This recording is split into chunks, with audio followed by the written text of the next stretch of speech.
Bem-vindos a mais um vídeo. Eu gostaria aqui de colocar mais precisões sobre o que eu falei no vídeo sobre o túmulo dos vagalumes e o conceito de guerra total. O que caracteriza uma guerra total? Pois bem, eu vou tratar, antes de tratar sobre a guerra total, eu vou tratar sobre a guerra justa, tá? Que está na questão 40 da segunda e da Suma Teológica, no primeiro artigo. E veja coisa linda, né? Essa imagem que coloquei aí, 3 grandes patifes da história da humanidade, lado a lado numa fotografia icônica, né? Temos o suposto anticomunista Winston Churchill de um lado, Sir Winston Churchill, diga de passagem, e o comunista Joseph Stalin do outro, e no meio esse grande socialista, maçom, vagabundo, chamado Franklin Delano Roosevelt. 3 grandes patifes da história da humanidade, que cooperaram muito com a extensão da Segunda Guerra Mundial. Muitos o chamam de heróis, só que é bom lembrar o seguinte: na Segunda Guerra Mundial não teve lado bonzinho não, viu? Não teve nenhum lado bonzinho. E vocês vão entender o porquê. Mas, vamos primeiro tratar da doutrina católica sobre a guerra justa. Claro que antes de você entrar nessa questão, é recomendado que estude a moral católica como um todo. Por exemplo, a licitude de matar alguém, ou a licitude de restituir as coisas, entender o contexto em que se passam as coisas da Sagrada Escritura, para que, assim, não achem que Santo Tomás de Aquino era alguém belicoso, tá bom? Afinal, aqui estamos tratando uma especificação de guerra, e aqui temos opinião de alguém que vivia no século XIII, na Idade Média.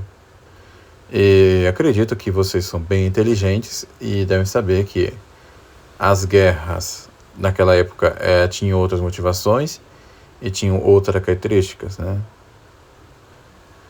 Ou vocês acham que Santo Tomás de Aquino acharia bom lançar bomba atômica em uma cidade aleatória aí? Eu acredito que não. Mas vamos continuar. Aliás, vamos começar. O artigo sobre a guerra justa é o artigo 1º da questão 40 da Suma Teológica, tá? Em que Santo Tomás ele indica 3 condições para uma guerra ser lícita ou justa, tá? Questão 40, artigo 1º da segunda e da Suma Teológica. O que nos interessa mais aqui é o respondo e o respondeu e o sede contra. O sede contra, ele usa a citação de Agostinho, né? Santo Agostinho. Ele escreve aqui, Agostinho escreve, abre aspas, se a moral cristã julgasse que a guerra é sempre culpável, quando no evangelho os soldados pedem um conselho para a salvação, deveria responder-lhe que jogassem fora as armas e abandonassem completamente o exército. Ora, se ele diz, não molestei a ninguém, esse ponto é importante, né? Contentai-vos com o vosso soldo.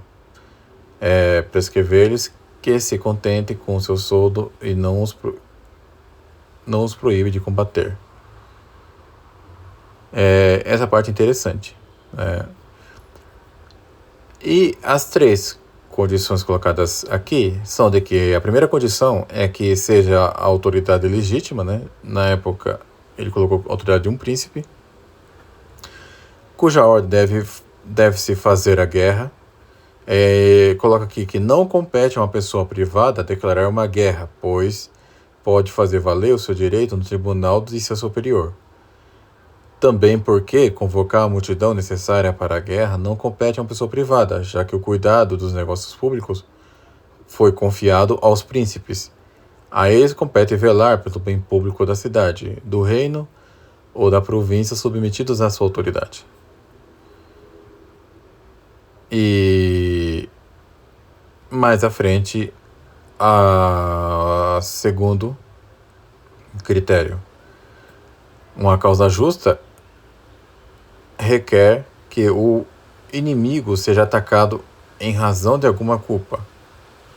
Por isso, Agostinho escreve: costumamos definir como guerras justas aquelas que punem as injustiças.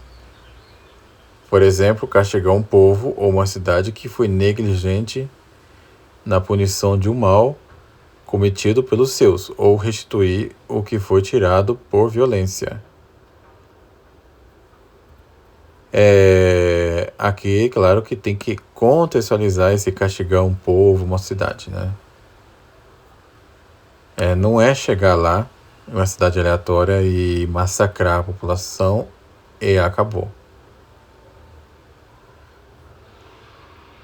E até porque quem vai ser morto não é a população, são os combatentes. Tá? E tem que ter todo um processo legal aí. Terceira condição, uma reta intenção naqueles que fazem a guerra. Olha só, esse daqui é importante. Uma reta intenção daqueles que fazem a guerra. Que se pretenda promover o bem ou evitar o mal. Por isso, Agostinho escreve: entre os verdadeiros adoradores de Deus, até mesmo as guerras são pacíficas. Esse ponto, claro, também é importante. Então, existe a guerra justa? Existe. Tá, existe. Ela deve seguir todos esses critérios aí. O problema, tá, na situação de hoje é que uma guerra justa é quase impossível, tá, de ser realizada. Justamente porque todas as guerras de hoje são o que chamamos de guerra total. Tá? O que São Tomás coloca aqui são o âmbito moral da coisa. Tá? É o âmbito moral da coisa, e é bom lembrar que a guerra, nesse contexto, é um mal necessário, digamos assim. É um mal menor para defender um bem maior. Tá? Ou para que se realize alguma justiça. No entanto, isso quase sempre se excede. Porque nós somos manchados pelo pecado original. Então, a guerra, ela não é, digamos assim, algo bom em si mesmo. Ela é digamos assim, um meio que acabou surgindo em decorrência da mancha do pecado original. Porque se não houvesse a mancha do pecado original, não haveria guerra. Simplesmente isso. Tá? Assim como não haveria também a pena de morte, por exemplo. O homicídio não é algo bom em si mesmo. Mas às vezes pode acontecer de que a necessidade de alguém tenha que ser punido com a morte por conta de um crime que ele cometeu. Para tratar sobre a guerra total, eu trouxe aqui o escrito de Hans Hermann Hoppe. Ludwig von Mises, ele trata sobre a guerra total lá perto do final da ação humana, tá? No entanto, ele usa um linguajar que não me agrada muito, ainda que ele coloque muitos dados interessantes, mas no final não é um jogo muito satisfatório, tá? As suas explicações. Até porque ele não. Parece que ele não gosta da Idade Média. Entendeu? Ele fala das ganâncias do rei. Essa coisa toda aí. No entanto, Ludwig von Mises ele reconhece uma coisa. A chamada guerra total é um fenômeno moderno, tá? É um fenômeno claramente moderno. Que surgiu principalmente com a noção de Estado-noção que nós temos hoje. Na Idade Média, quando os reis eles tinham o seu reino, tá? Como uma propriedade sua, ele tem que pensar muito bem antes de envolver uma guerra. Ele tem que convencer as pessoas. Ele vai ter que usar os seus recursos próprios para fazer isso. Ele também poderia, claro, cobrar impostos diretos para financiar e custear a guerra, mas isso poderia afetar a sua popularidade frente ao povo. É bom lembrar que o povo era muito mais próximo do rei do que o popular xoxa perto do presidente.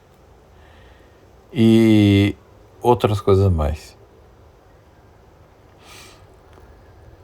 E ele vai ter que pensar muito. Porque não só vai despendiar muito dinheiro, ele vai ter que gastar muito recurso humano. Ele vai ter que usar muito recurso do seu próprio reino. Tá? Ele vai ter que pensar em 1001 coisas antes de entrar numa guerra. Então, a tendência são quando o rei tem algum interesse em algum território, alguma coisa assim, ele sempre vai preferir a diplomacia, tá? E às vezes era resolvido até com casamento, diga-se de passagem, né? Mas as guerras geralmente são evitadas. E as guerras, elas aconteciam geralmente por razões de disputas dinásticas ou disputas territoriais, ou mesmo por motivações religiosas, entre outras coisas. Então, tem toda essa questão aí. Eu vou ler agora a parte que nos interessa, tá? Eu não vou ler a parte da Somando do Mises, porque o Hoppe, ele é melhor nisso, tá? Hoppe, ele coloca o seguinte, tá? Sobre a questão das guerras. Antes, eu vou colocar aqui, ó. Página 64. Com a propriedade pública governamental e com a liberdade de entrada em um governo republicano democrático, a política externa também se modifica. Conforme explicado anteriormente, deve-se esperar que todos os governos sejam expansionistas, e não há uma razão para supor que os desejos expansionistas de um presidente serão menores do que de um rei. No entanto, ao passo que um rei pode satisfazer esse desejo através do casamento, tal caminho está essencialmente vedado para um presidente. Ele não é proprietário do território controlado pelo governo. Ele, portanto, não pode anexar contratualmente territórios separados. E ainda que ele assine tratados intergovernamentais, esses não possuem o status de contratos, mas constituem, na melhor das hipóteses, tão somente pactos ou alianças temporárias. Porque na condição de acordos relativos a recursos de propriedade pública, eles poderão ser revogados a qualquer momento por outros futuros governos. Se um governante democrático e uma elite governante democraticamente eleita desejar expandir o seu território, e em consequência a sua base tributária, então apenas a opção militar de conquista e de dominação está aberta a eles. Assim, a probabilidade de guerra será consideravelmente aumentada. E ele coloca uma extensa nota em rodapé com o seguinte: é bom lembrar que os argumentos de Hoppe, eles são economicistas, tá? Mas nós veremos aqui a consequência prática da guerra total decorrente da democracia. Pois bem, ele coloca o seguinte: antes e muito depois da transformação republicano-democrática da Europa, com a Revolução Francesa e Americana, os mais proeminentes filósofos sociais, desde Montesquieu, Rousseau, Kant, Say, acho que é Say, né? Que é francês, até John Stuart Mill, essencialmente sustentaram que eram apenas as classes dominantes, ou seja, o rei e a nobreza, que queriam a guerra e que as pessoas comuns, entre aspas, caso não fossem autorizados a falarem por si mesmos, optariam com entusiasmo pela paz. Isso está citado em Michael Howard, War and the Liberal Conscience, capítulos 1, 2, página 45. Aí o Hoppe coloca aqui. Olha que o Hoppe, ele é kantiano, tá? Mas Hoppe coloca aqui: de fato, Immanuel Kant, em sua obra Perpetual Peace, de 1795, alegou que uma Constituição republicana seria um pré-requisito para a paz perpétua, pois, sob uma Constituição republicana, abre aspas para o filósofo prussiano, quando o consentimento dos cidadãos é necessário para decidir se deve haver guerra ou não, nada é mais natural do que isto, uma vez que eles teriam de decidir acerca da imposição de todas as privações da guerra sobre si mesmos. Eles hesitariam muito em começar tal maléfica aventura. Em contrapartida, sob uma Constituição que não dê ao súdito o status de cidadão, a qual então não seja republicana, ir à guerra é a coisa mais fácil do mundo, pois o soberano não é um cidadão do Estado, mas o seu proprietário. O seu jantar, a sua caça, os seus castelos, as suas festas, entre outras coisas, não irão sofrer o mínimo com a guerra. E assim ele pode ir à guerra por razões sem sentido, como se fosse uma viagem de recreio. Isso está em Gesamtwerk in Sovboden, tá? Volume 11, páginas 205 e seguintes. Hoppe, ele comenta: na verdade, o que acontece é o oposto. A substituição de uma monarquia por uma república não implica menos poderes ao governo, ou até mesmo o autogoverno. Isso resulta na substituição de uma má administração de um governo privado por uma pior administração de um governo público.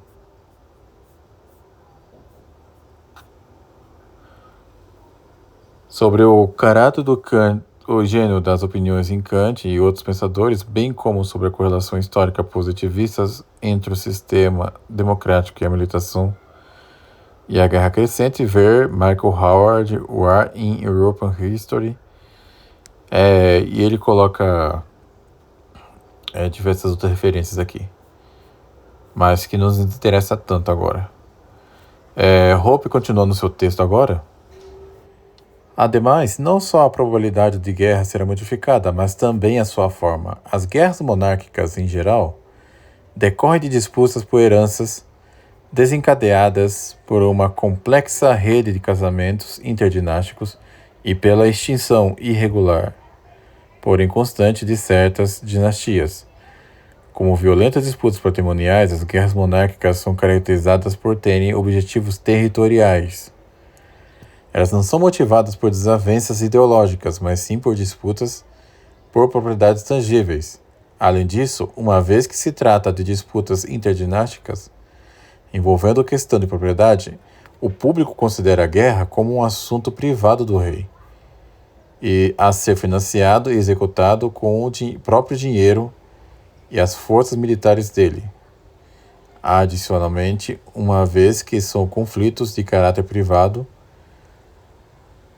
entre diferentes famílias reais, o público percebe, e os reis se sentem obrigados a reconhecer isso, uma distinção nítida e clara entre combatentes e não combatentes, o que conduz ao direcionamento dos esforços de guerra das forças militares reais, especificamente para outras forças militares reais e outras respectivas propriedades privadas. Esse ponto é importante. Havia uma distinção nítida, tá? Era percebida uma distinção nítida e clara entre combatentes e não combatentes. Que isso vai ser eliminado, mas basta vocês verem qualquer história do medievo, tá? O que nós vemos eram guerras em que exército contra exército em campos de batalha bem definido.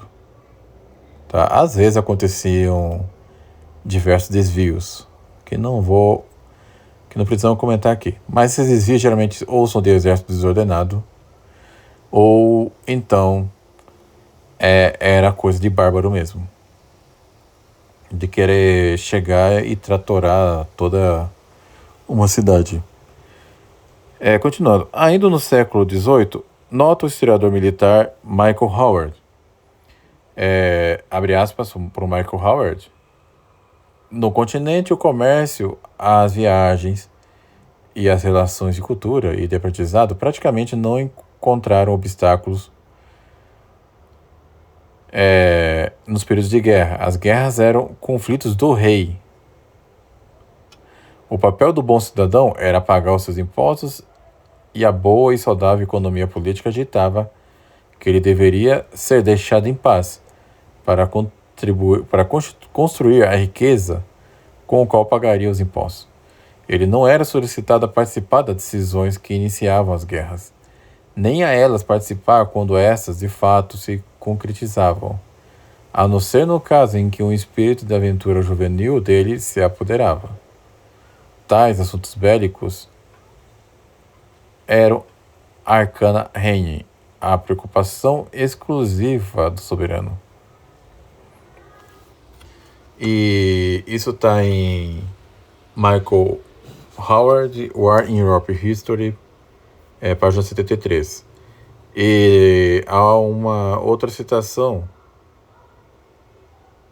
do John F. C. Fowler, The Conduct of War, que ele coloca o seguinte: tão completamente era a vida civil divorciada da guerra que, em sua obra A Sentimental Journey Through France and Italy, Lawrence Sterne relata que, durante a Guerra dos 7 Anos, ele deixou Londres e foi a Paris com tanta precipitação que nunca, abre aspas, entrou em minha mente que nós estávamos em guerra contra a França, fecha aspas.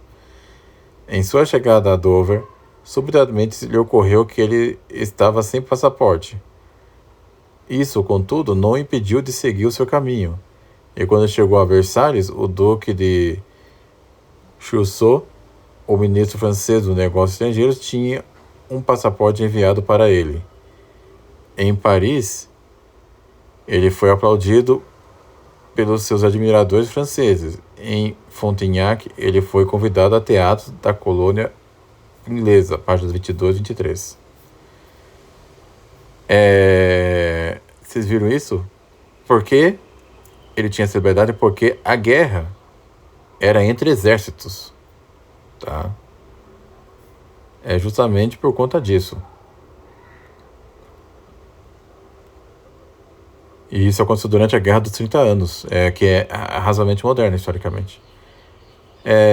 De fato, escreve Guglielmo Ferrero, do século XVIII. A guerra se tornara limitada e circunscrita a um sistema de regras precisas. Ela era definitivamente considerada uma espécie de luta entre dois exércitos, quando a população civil era uma mera espectadora. Pilhagem, requisições e atos de violência contra a população eram proibidos tanto no país de origem quanto no do inimigo.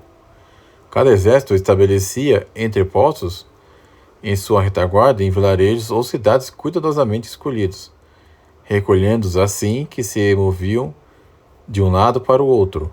O alistamento militar obrigatório existia apenas de uma forma rudimentar e esporádica.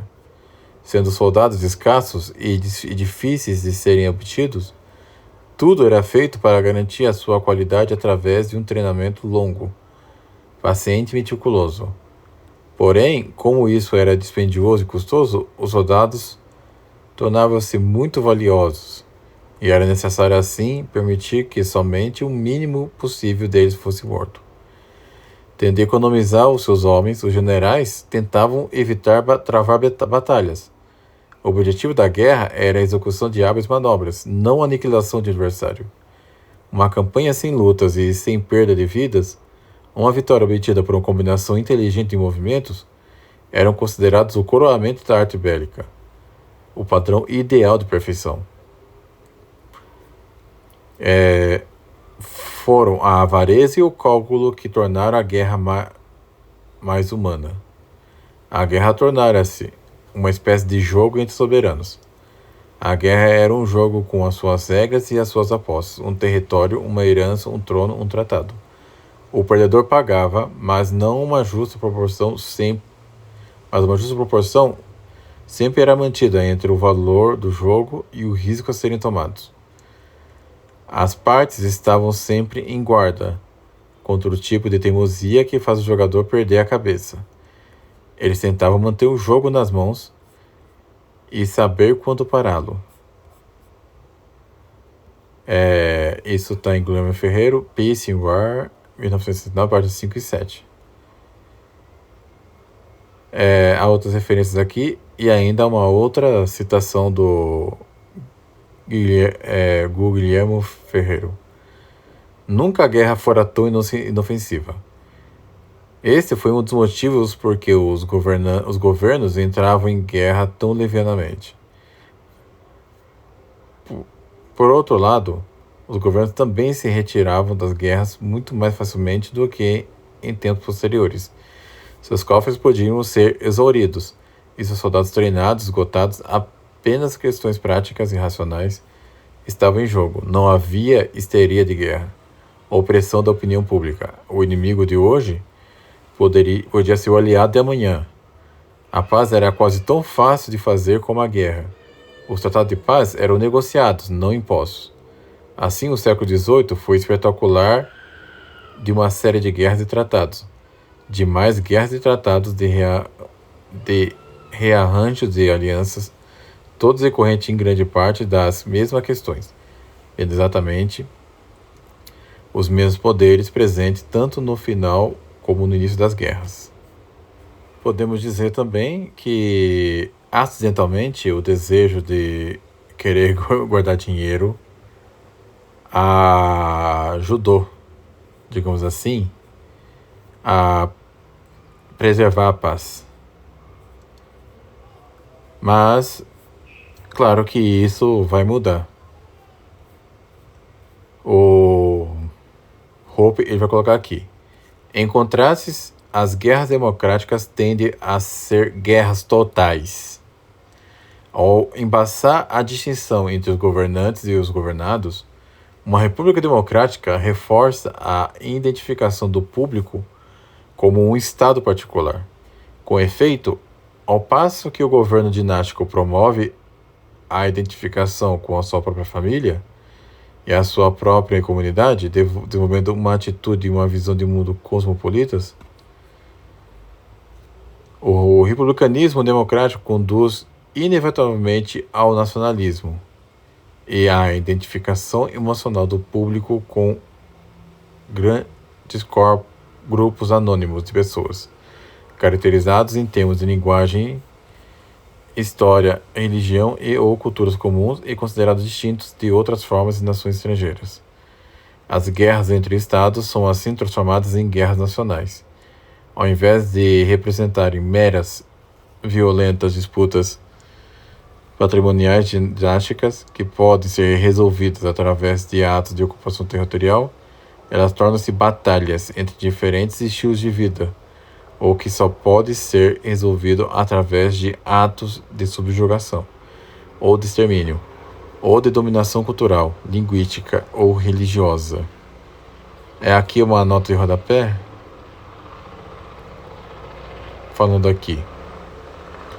Como resultado de casamentos, legados, heranças e outras coisas, os territórios eram regionalmente descontíguos e os reis frequentemente governavam populações linguísticas e culturalmente distintas. Assim, eles compreendem que era do seu interesse dominar vários idiomas, os universais como o latim, em seguida o francês, e os locais como o inglês, alemão, italiano, o russo, o holandês ou o tcheco, entre outros. Malcolm Vallis, Civilization of Courts and Cities, etc. Ele continua. Da mesma forma, as pequenas elites sociais e intelectuais eram geralmente proficientes em vários idiomas, mostrando assim a sua orientação intelectual e ao mesmo tempo local e supralocal ou cosmopolita. Essa visão de mundo cosmopolita sustentou-se no fato de que, durante toda a era monárquica até 1914, a Europa era caracterizada por uma liberdade de migração quase total. Abre aspas. Um homem podia viajar por todo o comprimento e por toda a largura do continente sem um passaporte, até que ele alcance as fronteiras da Rússia e do Império Otomano. Ele podia se estabelecer sem formalidades em um país estrangeiro para fins de trabalho ou lazer, salvo ocasionalmente por alguns requisitos sanitários. Cada moeda era tão boa como o ouro. Isso está em A.J.P. Taylor, From Sarajevo to Potsdam, página 7. Em contraste, nos dias de hoje, na era do republicanismo democrático, tornou-se inconcebível que seja possível ser governado por entre aspas, estrangeiros, ou de que os estados possam ser diferentes de territórios contíguos. Os estados são definidos pelos seus cidadãos, e os cidadãos, por sua vez, são definidos pelos seus passaportes estatais. A imigração internacional é rigorosamente regulada e controlada. Os dirigentes políticos das elites intelectuais, agora muito mais numerosos, estão cada vez mais ignorantes das línguas estrangeiras. E não é por acaso que, de todos os membros do Parlamento Europeu, apenas Otto von Habsburgo, que já faleceu, o atual chefe da família de antigo governante de Habsburgo, fala todos os idiomas dos negócios oficiais do Parlamento. Para uma proeminente e altamente apologética análise histórica e transição do cosmopolitismo para o nacionalismo da Alemanha do século XIX, consultar Friedrich Meinecke. Isso é interessante. Tudo isso facilitava a paz na época. E foi justamente com a exceção da democracia que ficou mais difícil viajar entre os europeus e começaram a surgir mais guerras.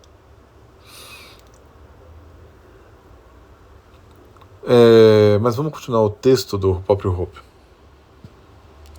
Torna-se cada vez mais difícil para os membros do público manterem-se neutros ou se desembaçarem de qualquer envolvimento pessoal. A resistência contra os altos impostos para financiar uma guerra é considerado cada vez mais um ato de traição.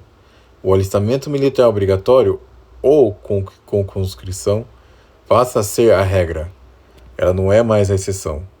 E com massivos exércitos de soldados baratos e, portanto, facilmente descartáveis, lutando pela supremacia nacional ou contra a supressão nacional, apoiados pelos recursos econômicos da nação inteira, todas as distinções entre combatentes e não combatentes se obliteraram.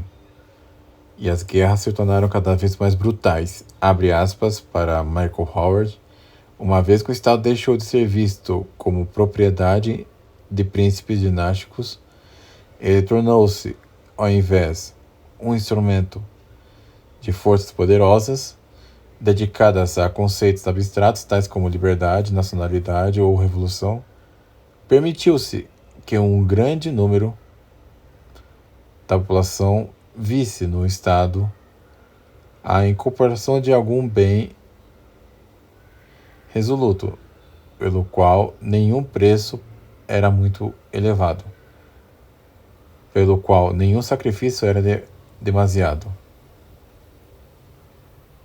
Dessa forma, as disputas moderadas e indecisas da idade do Rococó passaram a ser vistas como um absurdo anacronismo. E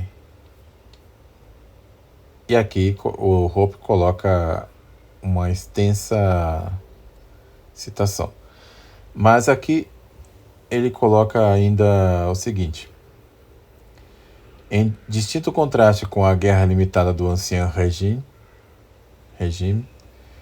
a nova era da guerra republicano-democrática, que começou com a Revolução Francesa e as guerras napoleônicas e que mais adiante, durante o século XIX, foi demonstrada pela Guerra Americana da Independência do Sul, e atingiu seu apogeu durante o século XX com a Primeira e a Segunda Guerras Mundiais, continua preponderante até o presente, que é a era da guerra total, que é a que vivemos.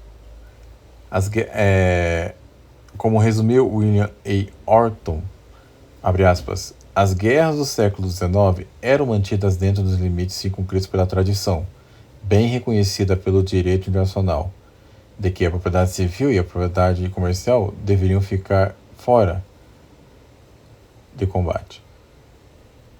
Bens de caráter civil não estavam expostos a apreensões arbitrárias, como as confisco permanentemente, e independentemente das disposições teóricas, as financeiras e o que um Estado podia impor sobre um outro Estado, permitia-se, em geral, que a vida econômica e cultural dos povos beligerantes continuasse normal tal como antes estava. As práticas do século XX mudaram tudo isso. Durante ambas as guerras mundiais, listas infinitas de bens considerados contrabando, em conjunto com declarações unilaterais de direito marítimo, colocaram todo tipo de comércio em perigo, rasgando e descartando todos os precedentes. O término da Primeira Guerra Mundial foi marcada por um esforço determinado e bem-sucedido de prejudicar a recuperação econômica dos principais perdedores e de confiscar certas propriedades civis. A Segunda Guerra sofreu a influência dessa política ao ponto de que o direito internacional da guerra deixou de existir. Durante anos, o governo da Alemanha, na medida em que seu braço podia alcançar, baseou uma política de confisco sobre uma teoria racial que não tinha alicerce no direito civil, no direito internacional e na ética cristã. E quando a guerra começou, a violação da cortesia e da civilidade das nações revelou-se contagiosa. A liderança anglo-americana, tanto em discurso quanto em ação, lançou uma cruzada que não admitia limites jurídicos e territoriais para o exercício da coerção. O conceito de neutralidade foi condenado tanto na teoria quanto na prática. Não apenas os bens e os interesses dos inimigos foram alvo de todo o constrangimento de que as potências beligerantes eram capazes, mas também os bens e os interesses de todas as partes, até mesmo os de países neutros. Os bens e interesses dos estados neutros e de seus civis, quando presentes em territórios em guerra, ou sob o controle de potências beligerantes, foram submetidos a praticamente ao mesmo tipo de coerção que se aplicava àqueles dos inimigos nacionais. A, entre aspas, guerra total, então tornou-se uma espécie de guerra civil da qual nenhuma comunidade pode esperar escapar. E as nações amantes da paz atraíram para si essa óbvia inferência.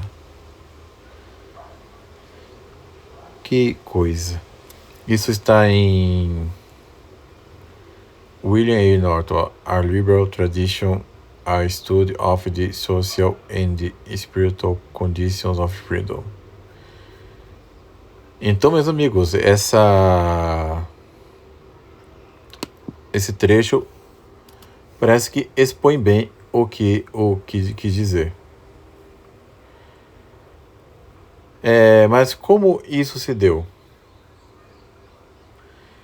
Para responder essa pergunta, temos que ver como os Estados Unidos entrou na Primeira Guerra Mundial, tá?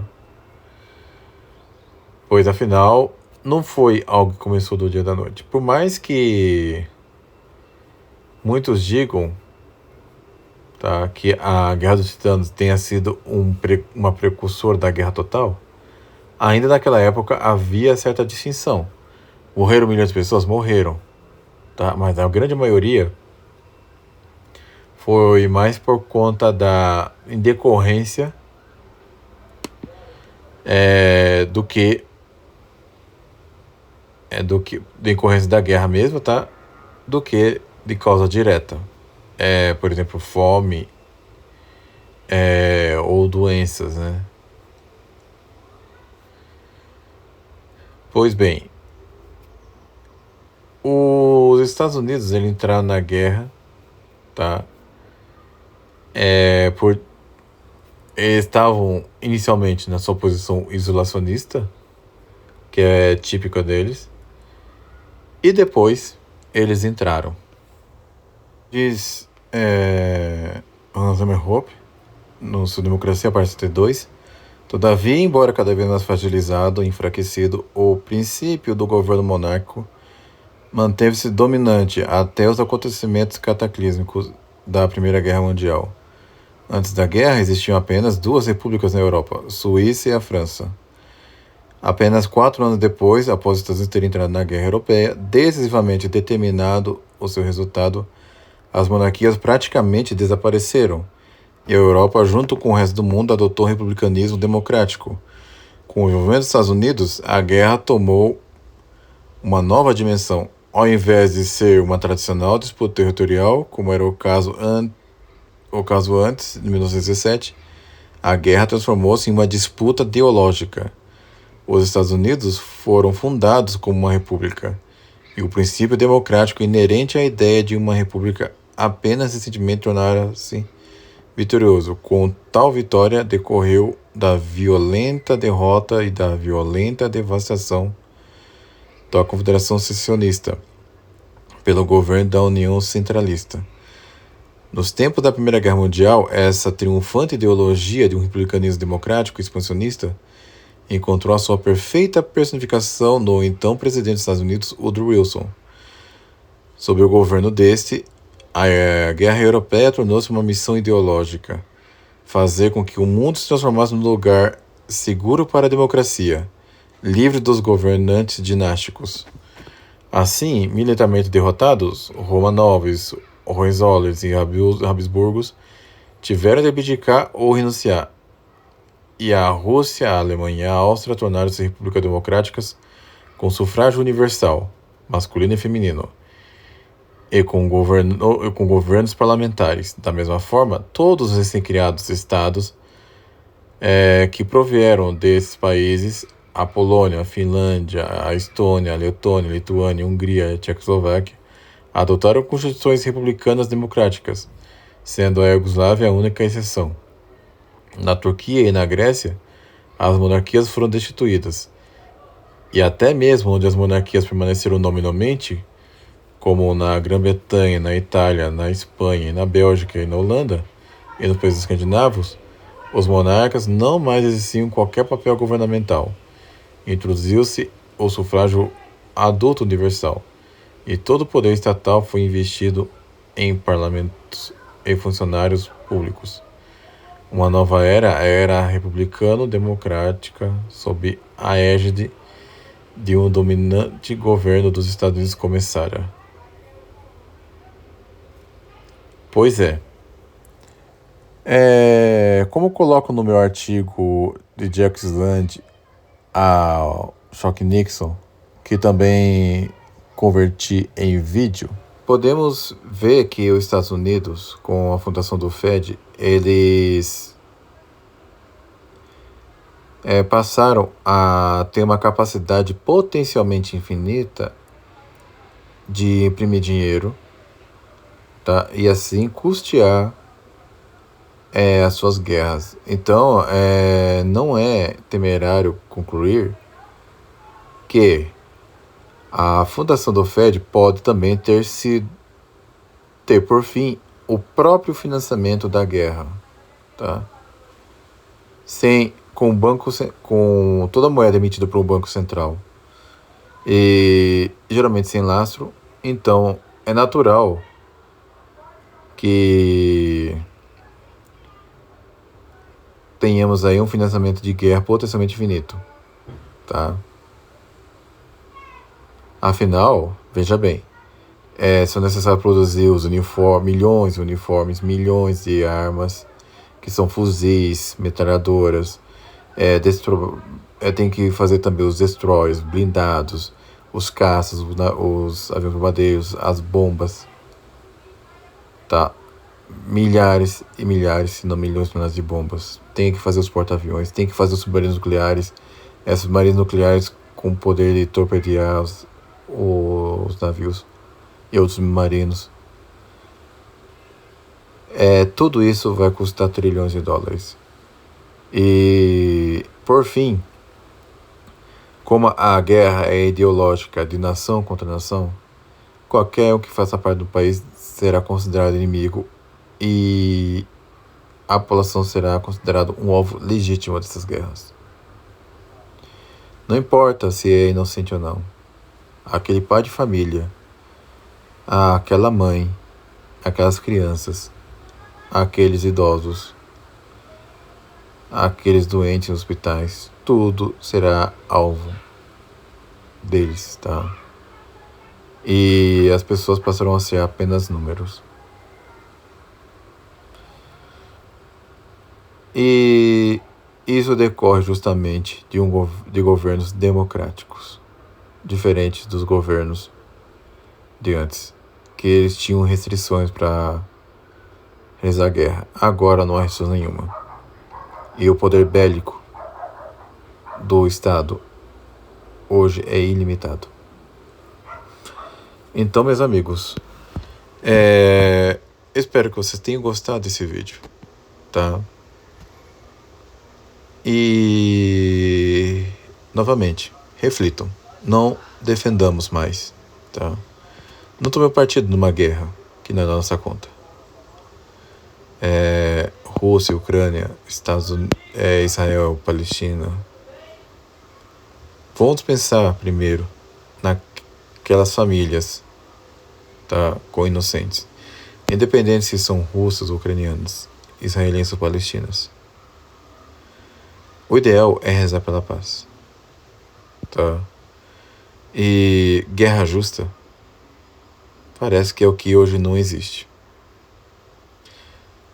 Não estou dizendo que elas sejam de alguma maneira desnecessárias, tá? Mas dentro do critério rígido da guerra justa, isso não existe mais. Por fim, fiquem com Deus. Aliás, considere ajudar o canal, tá? Para ter mais conteúdo assim, me incentivar para o conteúdo.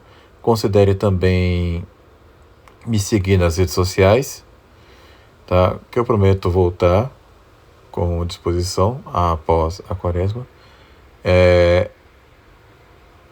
Fique com Deus e até um próximo vídeo.